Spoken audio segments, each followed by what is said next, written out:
When you need mealtime inspiration, it's worth shopping Kroger for thousands of appetizing ingredients that inspire countless mouthwatering meals. And no matter what tasty choice you make, you'll enjoy our everyday low prices. Plus, extra ways to save, like digital coupons worth over $600 each week and up to $1 off per gallon at the pump with points. So you can get big flavors and big savings. Kroger, fresh for everyone. Fuel restrictions apply. This episode is brought to you by Honda. When you test drive the new Prologue EV, there's a lot that could impress you about it. There's the class-leading passenger space, the clean, thoughtful design, and the intuitive technology. But out of everything, what you'll really love most is that it's a Honda. Visit honda.com/EV to see offers. And now, live from the TCL broadcast studios, it's Joe Souchere and Patrick Royce with Sports Talk. As I said, Pat's at his winter estate, and Scott Korzanowski is joining us. We're all, I'm trying to tell the fellas here to calm down on pronouncing the Vikings a Super Bowl finalist. Somebody on Twitter yesterday said, I'm sensing at some point the Vikings fans are going to buy in. And I said, and I learned this lesson in 2009, I said, I will buy in when Case Keenum is taking the victory formation knee at the Super Bowl. Mm-hmm. Then I'll say they're going to win it. And even then I'd be nervous that he'd fumble it. Okay? I heard something interesting today. I keep repeating because I'm fascinated by it. If the Vikings did get to the Super Bowl, they'd be the away team, meaning they wouldn't get their locker room. Yeah. They wouldn't get their practice facility. Really? They wouldn't get their choice of jersey color and whatever else is afforded to a home team. Is Reavers in there? He is, bro. Is he in on Facebook? No, he's listening. I'm listening. What do home teams get? Well, they get the choice. So, in other words, let's say they play New England. Yeah. If that was the case, New England would get to choose if they want to use, Winter Park, for instance. Yep. And then if that were the case, and the Vikings could say, well, we're going to use the Gophers practice facility, or we're going to use the new one that's over in Eagan if that's up and running by that time. That's how that works. But is there any player changes like in hockey during the game that would be affected by the home team or away team? In fact, I believe, and this is getting really in the minutia, but I believe the visiting team gets to call heads or tails. Yes, that is true. I believe. Yes. But that's unlike hockey where you have shifts and baseball where you have last at bat. Yeah, there's no real practical difference.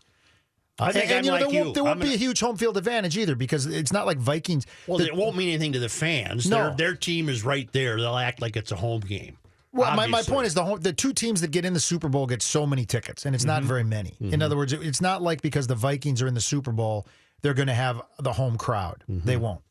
Now, if they're playing New England, everyone will be rooting for the Vikings, right? But that would be anywhere. I'm like you. I'll believe it when I see it. Yeah. And good luck to them. I think it'd be fun. Well, let me ask you, did you cover, which of the Vikings Super Bowls did you cover? Did you cover the first one, Super Bowl IV in 1970, January of 1970? No, I covered the next three. He's not that old. I'm not that old. Well, what I'm saying is I remember this as a kid because when I was that age, that was the first Vikings team that I was obsessed as a 9-year-old would be. I was 9. Kansas City. Yeah. And I would read the paper every day. This is before. And I remember Bud Grant really complaining about their practice facilities as compared to the Chiefs. They were like practicing on a high school field, right? Yeah.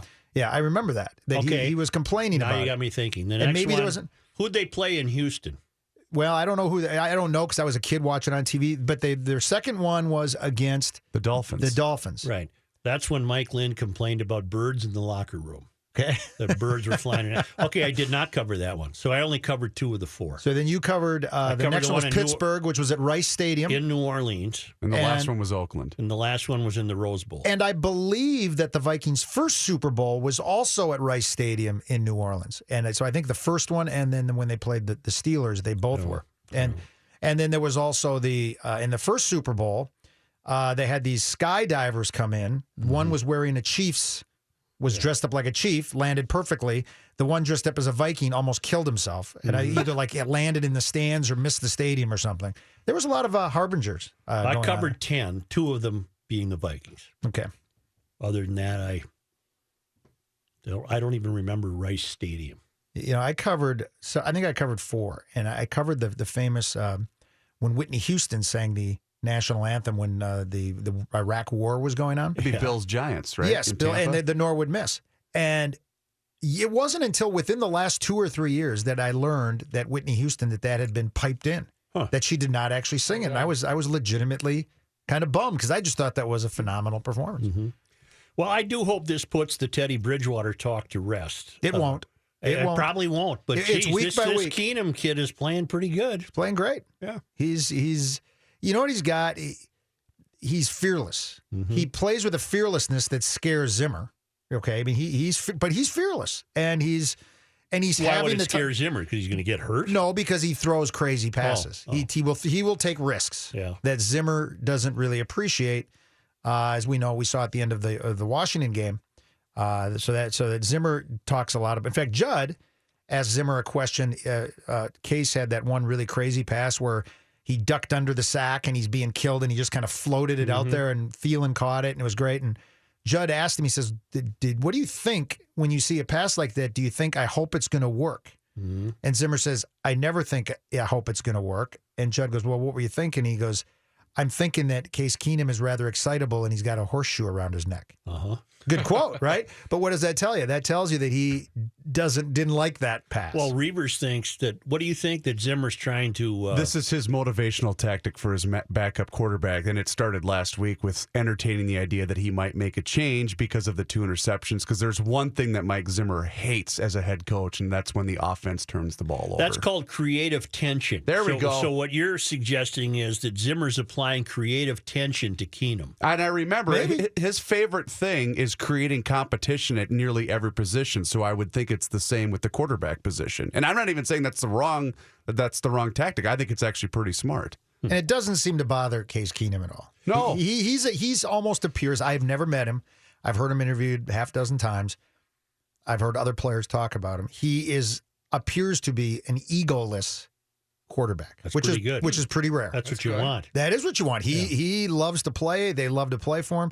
In fact, there was an item in the paper today that said when he first started the first game that he played, when he came in the huddle, he said, "Guys, I like to run around back here, so stay awake on your routes." Mm-hmm. You know, he got it told him, "I'm gonna," and he does. He runs around back there. He's got a little Fran in him. He's got a little Brett Favre in him. You know, he's fun to watch. Mm-hmm.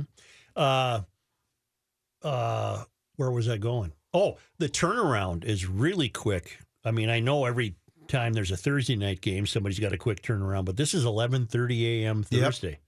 Yep. 11:30. Yeah, and that's screwing up a lot of Thanksgivings. You don't have to eat at 11:30. No, but I'm saying like arrival times and people. Yeah, but what time do you have to start tailgating? Right. 8? Well, 7? 7 or 8. Yeah. Well, you know, the Gophers have started many a game at 11 a.m., right? Yeah. And I've tailgated. You get out there at 8:30, have a Bloody Mary. It's pretty good. Ugh.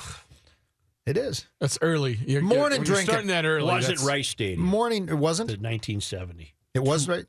Tulane Stadium. And when the Vikings played Pittsburgh in 74. Maybe it was Tulane. That was Tulane. Right, because it was Tulane. Rice was Houston.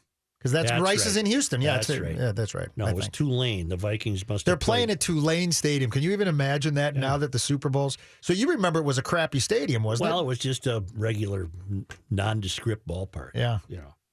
But it was Tulane, not Rice. One other thing, Joe, and I'm sure you know this. No team, and so obviously when it was at Tulane Stadium, it wasn't the home of an NFL team. But I would say out of the 52 Super Bowls or 51 Super Bowls, probably 47 of them have been in a stadium that is the home stadium for an NFL team. Mm-hmm. Okay?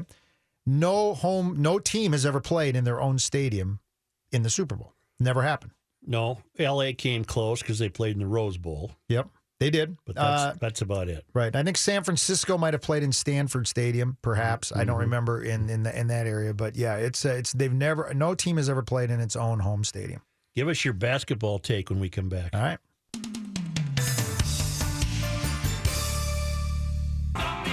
Okay, fact-based. What do we got? What is facts-based? The Saints played at Tulane through 1974.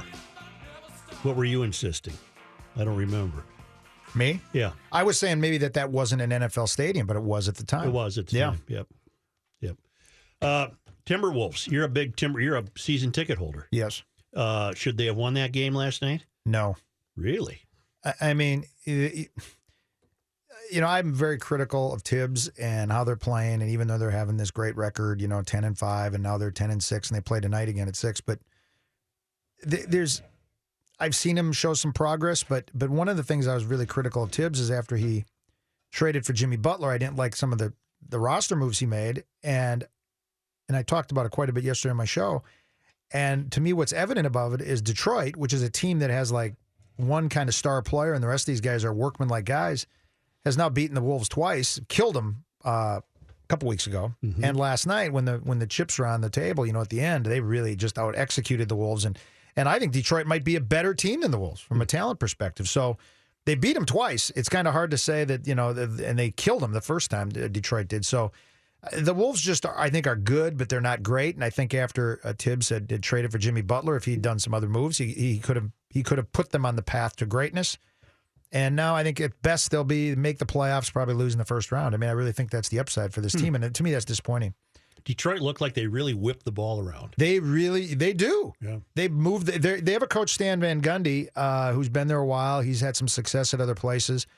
And I actually read a story that he's really changed his offense to be more modern, and they shoot a lot of threes and they move the ball around. And what you've noticed about Tibbs' teams late in games, and they've been very good in late games this year. They played like 5 close games and won 4 of them. Last night was the first one they lost. So they've succeeded at the end of games so far.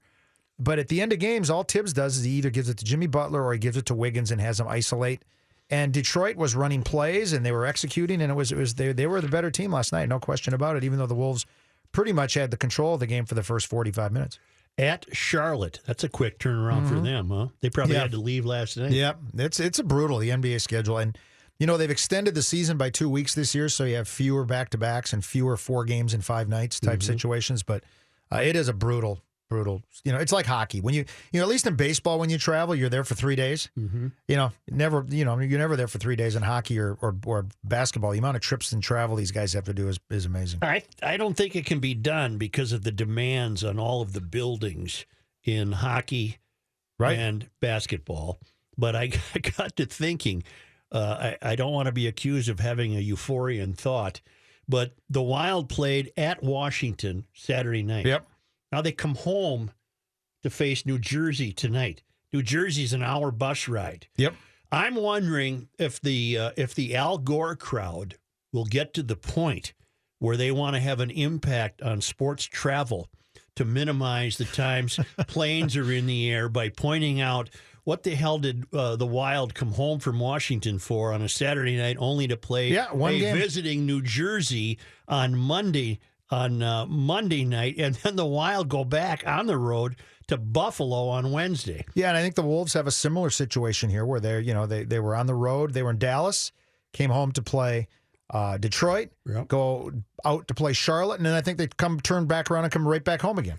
They're home Wednesday to Orlando, Friday to Miami, and Sunday a matinee game against Phoenix. Yeah, so they played a lot more road games than home games, so now they're getting a couple home games. And after going to Buffalo Wednesday, the Wild are at home Friday and Saturday to Colorado and they're at St. Louis Saturday. Yep. It's a strange schedule. And both the Wolves and the Wild are the easternmost Western Conference team, and so they.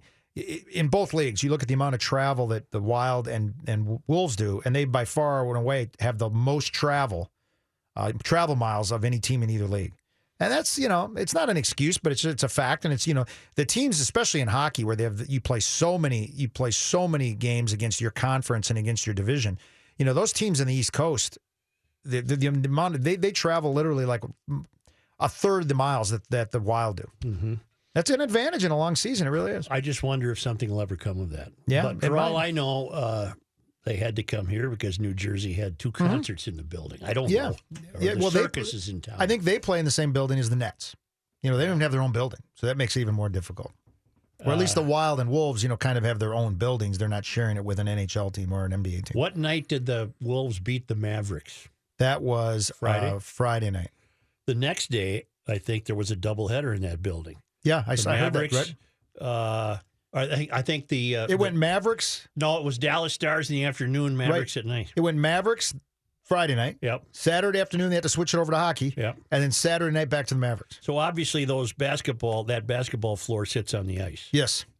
Years ago, when I was working in Florida, I was covering a Heat. The Heat were playing the Bulls in a playoff series. And so I was talking to the guy, and I said, well, that was an afternoon game. And so I said, well, can I stay around and watch the Blackhawks game that night? Because I'm going to be working anyway from the press box. And so I watched them do the changeover. Yeah. It was kind of fascinating, but that's what it is. It's just, because the basketball game was first, and they just took the floor apart, and it was on top of some sort of a cover, and they took that up, and then they had to put the boards up and the glass up, and it took them like 2 hours. Really? Yeah.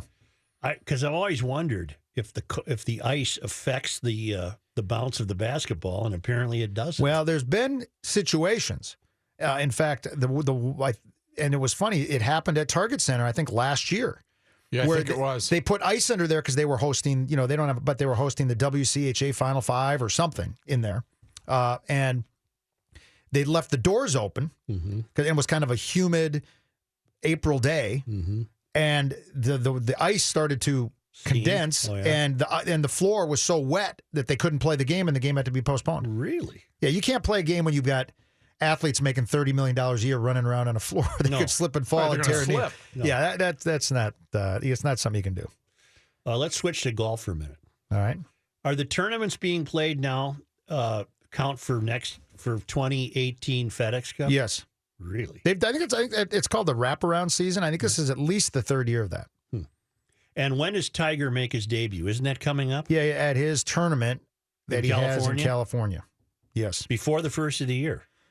Yes, it's usually December. Yep. And, I didn't read it, but Brandel Chambly, who is at least an interesting guy on Golf Channel, I think. I think so. And not afraid to be controversial. Sometimes I wonder if he doesn't go out of his way to be controversial, but I'm not sure that he does. And, he really he's studied all the great golf swings, and he's written a book on it, and he's a real a real scholar when it comes to golf swings and what works and what doesn't.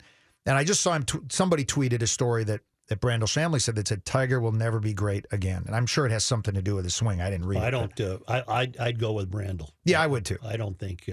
There are people that now think that because it was tweeted out that Woods is driving it longer than Ricky Fowler, that he's setting himself up to win the Masters. I don't see it. No, that body's been too abused, too many surgeries. The swing is too violent, too much torque. He's an old man. He's an old man. And, you see, and how ironic is it that Phil, hasn't won a tournament since 2013, but he's been in the running. He made the Ryder Cup team, I think, I don't think maybe he was a captain's choice. I think he was a captain's choice for the President's Cup. I think he earned the Ryder Cup on merit. But that Phil is still a top 30 player, top 35 player in the world. Yep.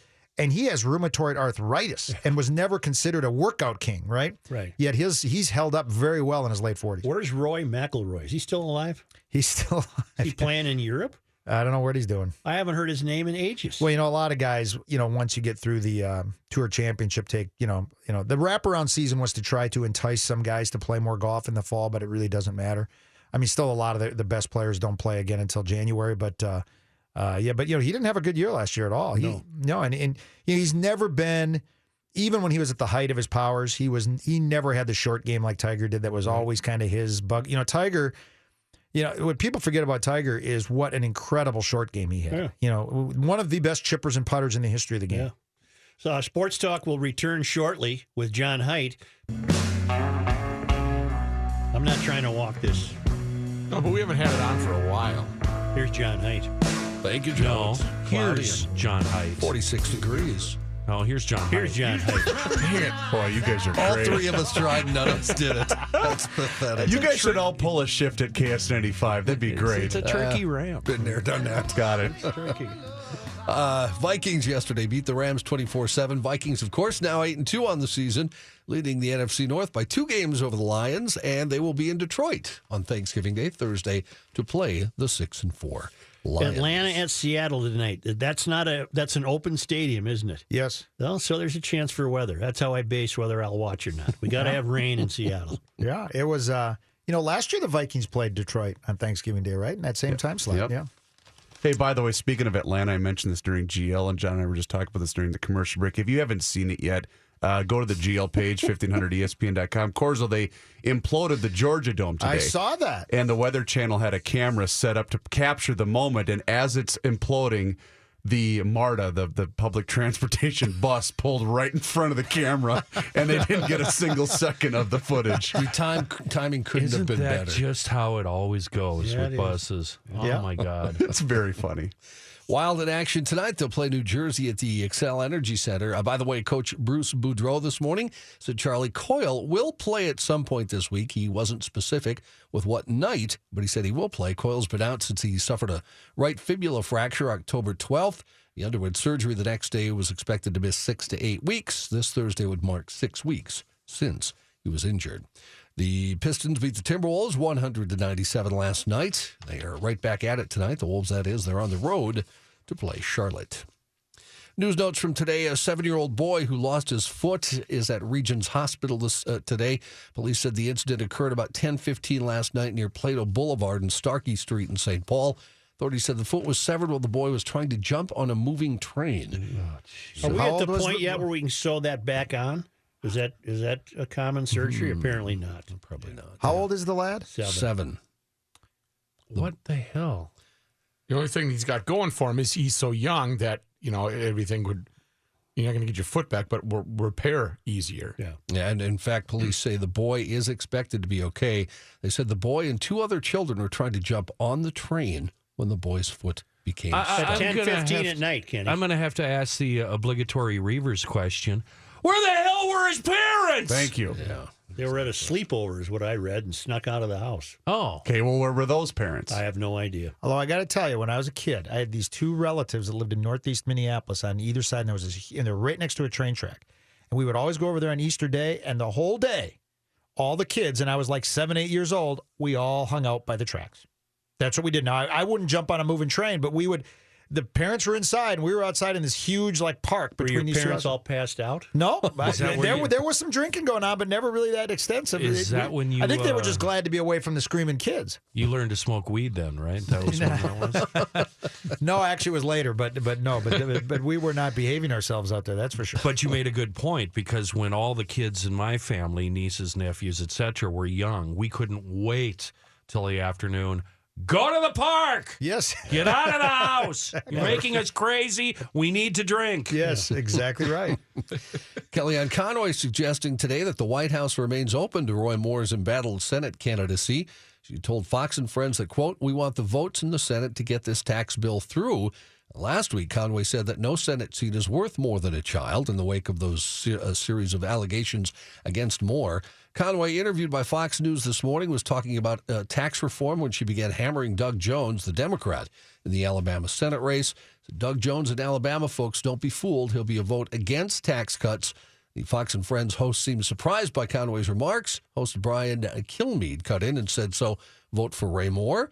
And she said, I'm telling you, we want the votes in the Senate to get this tax bill through. And the media, if the media were really concerned about the allegations, and if that's what this is about, and the Democrats, well, then Al Franken would be on the ash heap of bygone, half-funny comedians. White House says the true cost of the opioid drug epidemic in 2015 was $504 billion with a B. In an analysis released today, the Council of Economic Advisors said the figure is more than 6 times larger than the most recent estimate. Council said a 2016 private study estimated that prescription opioid overdoses abuse and dependence in the U.S. cost $78.5 billion, most of that attributed to health care and criminal justice spending, along with lost productivity.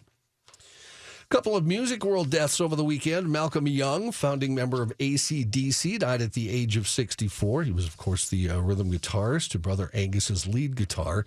He'd been suffering from dementia, hadn't taken part in the band's activities for a couple of years. He had to have the funnest job in the band, right? Playing rhythm. Played rhythm, and he wrote a lot of the stuff, too. Is Angus normal? I mean, if you talk to him, would it be like talking to an adult? No, he's going to stand there and shake his head and stand there in his schoolboy uniform? Stop his feet, and scream at you. He's normal. Normal, Joe. Yeah, he's normal. Is there any other band that makes people just wish they could play a guitar so they could just do one song on stage with AC/DC? And who was the singer that passed away many, many years ago? Bon Scott. Bon Scott was replaced by Brian Anderson. Brian Johnson. Brian Johnson, that's right. So I did see them in concert about 7-8 years ago at the X, and it was tremendous. I'm a huge AC/DC fan. Yeah. But the thing that was cool about it was, so there were people that were my age, like in their 50s, right? Because we grew up with them. Yeah. And then the people in their 50s had their teenage kids there, and I saw a couple 10-year-olds with their parents there, and everyone was loving it. It really kind of, and really my son's like 26. He loves AC/DC. Yeah. They really kind of, they were liked by everybody. Didn't they go through a period of congressional inquisition as to the meaning of their name? Does that ring a bell? Because the name, turns out, they got it from their sister Betty's sewing machine. Yeah. That was the name on the back of their sister Betty's sewing machine, AC/DC. Yeah. I haven't heard that story. I haven't either. Don't know any controversy about the name. But they dumb it down with no apologies, and they're just basic rock, and they're just awesome. They come to concert. They don't sit there and chit-chat with you. They just start playing tunes, man. Every time I hear one of those songs, I go, geez, I wish I could play rhythm guitar just for one song. Just one song. Yeah, and it's impossible to not like Angus's soloing. It's impossible not to like it. Yeah. Here's some Angus being interviewed. For me, music is probably my world. It's what I know. It was an English fellow. Scottish. I never take things for granted. I like to go and do my piece and hope they like it.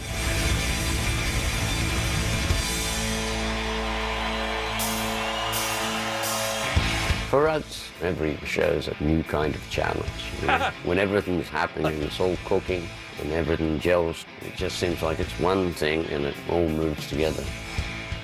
Only Michael Jackson's Thriller sold more albums than Back in Black. Yeah. Well, I saw one of those behind the scenes when the singer died, and the mother singer said to the band was going to quit, and she told the rest of the band, "No, the mother of the guy who had died." She said, "Making too much money." No, she said, "You get." Yeah, and I read a couple of years ago, that they if you could go on Google and look about highest grossing bands on tour. One year they were like $80 million. They were like still in the top 5. This was several years ago. But speaking of this, Scott, has there ever been, and I should ask John, has there ever been a band where the replacement singer is loved just as much you're right. as the original? Because they accepted Brian Johnson right away. Yeah, immediately. Yeah, boy, I can't think of one off the top of my head. Sammy Hagar. Oh, boy, that was awful. And now Brian Johnson's had to quit, so I don't know if they're going to get another singer. Right, and Axl, I think, was filling in for him on a few shows. Why did Brian Johnson have to quit? I think he had voice problems. Oh, yeah. I think also I believe I read that part of the voice problem thing is he's going deaf and he can't hear pitch anymore. So, Suits, the Top Gear guys, they're in love with Brian Johnson. They've had him on a few times. They've had him on for his driving. Yeah. And he's a guy he's a member at a very swanky club in Florida and loves to play golf. Really? He's hanging at the club, man. That's the thing when you watch AC/DC now, you get the sense when they're doing it this long and this well that they've all kind of stopped doing the drugs and the drinking. He probably has a glass of wine with his wife. That's probably the way he lives now. Right, but you expect to see him in a back alley, shooting smack. Right, but not in the country club. He's in the country club, man. Yep. Also dying this weekend, country legend Mel Tillis, dead at the age of 85. Tillis had numerous top 10 hits, but what a lot of people don't know, he wrote many enduring songs that other artists covered and had hits with. And he's the guy that would stutter unless he was singing, correct? He is the guy that would stutter. Wow. Yes. And isn't he one of those guys on the list that you go, geez, I would have thought he died a long time ago. Right. I hadn't thought that, but... Like Abe Vigoda. Abe Vigoda, you always thought he was dead until he finally died. John, you a big fan of Mel? I like some of the songs he wrote. I think Ruby Don't Take Your Love to Town's a brilliant song. He wrote that? He wroght that. That is a good song. He wrote Honey by Ricky Skaggs, which is also a wonderful song. He wrote tons of great stuff. Yeah. That's fascinating. Let's have the Dave Dahl join us. What? Dave Dahl? Wait, what? Nope.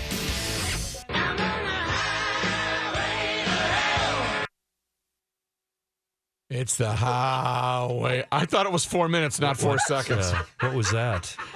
That's all it was. I was looking for AC/DC. It was just Highway to Hell. If you could see the ass hattery that goes on in this room during commercial breaks, you wouldn't be shocked that we're coming back with no bumper music. 4 seconds. You want it again? No. Here's John Haidt.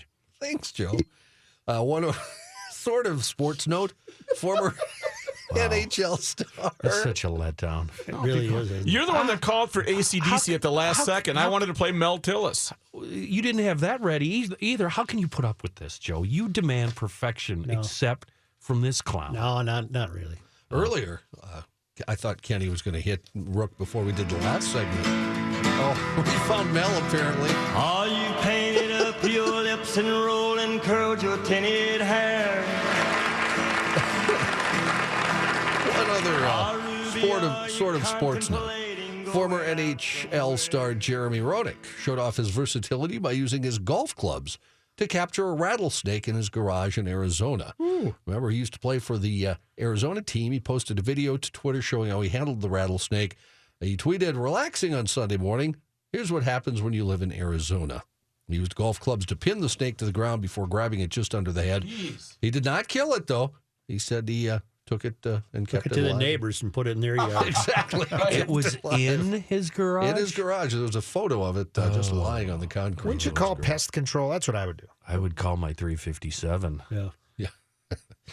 Tough story here from Mexico. Bullfighter. Yep. Forced to leave the ring in pain with his hands over his bleeding scrotum after he was gored. Well, I'm always rooting for the bull. Those two words don't go together, John. Bleeding and, Yeah. Footage of the incident at a festival in Querétaro, Mexico shows Luis David Adami getting tossed into the air like a rag doll before he limps away. A throng of workers carry him out the ring as a stream of blood flows down his pants. Adame, holding a red cape in one hand, was caught off guard when the bull quickly changed direction and stuck him. A doctor who looked at Adame's injury after the event said that he suffered a large goring in that area, and it tore the skin for several inches. Oh. Adame posted on his Twitter account Sunday, "See you soon." He's currently in stable condition, according to several. How do you put a Band-Aid on that area? Was the bull also after kind of leaning on the fence with its leg crossed, just kind of go, "You want some more of this? Huh? You come back out." Dude, how come you cheer for the bull? Tell me why. Well, they're out there trying to kill him. The hell with it. Let the bull. The bull gets to fight back. This is the only thing I don't understand about bullfighting. Why do you have to kill him? Well, don't they? Yeah, they throw. They fill them full of arrows and daggers and sticks and everything. I say they should cripple the bullfighter and see how he likes it. That'd be a lot more fun. You know what the moral of that story is? Don't mess with that bull. Don't mess with the bull when it's drinking. Right. Guinness. I know we don't do Guinness Book of World Records normally, but this one is strange enough. I thought we should listen to this story. In India, man headed to the Guinness Book after stuffing 459 drinking straws into his mouth at once. That's pretty good, isn't it, John? 459. I've only had 300. They're all the tiny ones, though, right? They're the cocktail straws. No, they were normal. The one you'd get at, like say, a fast food place. Yeah, those kind. Wow. Yeah. And that makes a book, huh? Yeah, that's the Guinness. Guinness confirmed that... You got to kind of wonder how he practiced. Guinness confirmed that 23-year-old Manoj Kumar... Only a rookie, huh? Mm-hmm. Does he have a boyfriend? 23 years old. 23, yeah. Manoj Kumar Maharana. If he doesn't, send him my number. Of Odisha broke the world record for most straws stuffed in his mouth without using hands by cramming 459 straws into his mouth. Maharana... You know what? You're just terrible. You're really incorrigible. You're incorrigible. Ooh, you're not talking to me, are you? Yeah, I am. Maharana, who is allowed to use elastic bands to keep the straws together, but not his hands, has to have all of the straws in his mouth and keep them there for 10 seconds without falling to obtain the title. Why would you fall? Yeah. No, the falling out of his mouth. Oh. To have any of them Is falling anybody out pulling of on his ears? In case you're wondering. Oh, my God. Probably not. Kenny, I'm on the wall. Let's try to remember that. I'm sorry. Please forgive me. Which wall in the bathroom? Yeah. Which wall are you talking Well, at this point, maybe. The previous record holder, if you're wondering, was the British... I really am not. But Probably not. British fella Simon Elmore, who stuffed 400 straws into his mouth at an event in Germany. Man who led police on a nearly 20-mile chase through Houston was taken into custody only after he got out of his car and started dancing. Like a celebration. Did he do the moonwalk stuff like like a that? celebration end zone dance? The unidentified suspect came to a stop before hitting spike strips that police had laid across Interstate 45 in Houston. He did comply with police orders to step out of his car, but rather than lay on the ground, as he was told, he put his arms above his head and on his head like they order you to, and started dancing. Police watched him for a short while. And then shot him, right? No. Watched him for... We decided to put him down. It was best for all. They watched him for a short while. Then they became concerned he might try to flee into traffic as he was dancing, so they sicked one of the police dogs on him. Oh. The police dog took him down. Chomp. Lieutenant Larry Krausen says investigators are still trying to figure out. They did blood tests to see if the man was under the influence of anything. He has been charged with evading arrest because of the police chase. A Phoenix man was close to turning a locomotive into his own runaway train. He was trying to steal it.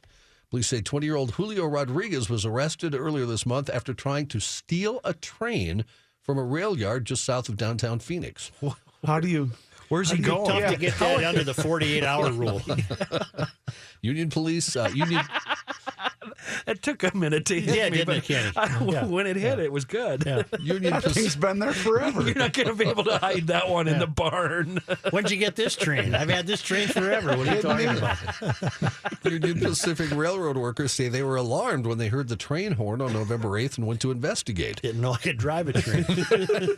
They discovered Rodriguez, who was actually released from jail earlier that day, sitting in the engineer's seat. Employees said they removed him and found he had moved levers and pushed buttons. They say he was one pedal away from actually being able to move the train. According to court documents, he admitted he wanted to steal the train. He faces charges of theft of means of How transportation. cool would it be to drive a train? Seriously. Pretty cool. Wouldn't that be awesome? Yeah, that'd be fun to spool Get that the thing Casey up. Jones hat. The whole deal. Yeah. Lay on the horn. It'd be like 5 minutes of horn for me. Way just to go, nonstop. John. Now the producer's been sidetracked with dancingdwi.com. No, it's Reno 911. And she pulls him over. that guy. And instead of walking the line, she has him do some dance things. It's about 10 seconds. But she traps him. What would be good is if you get kicked and then you kind of did that in a barrel turn and then you know? That was good. That would be. That was really good. Listen to this. You a dancer? No, not I'm just drunk.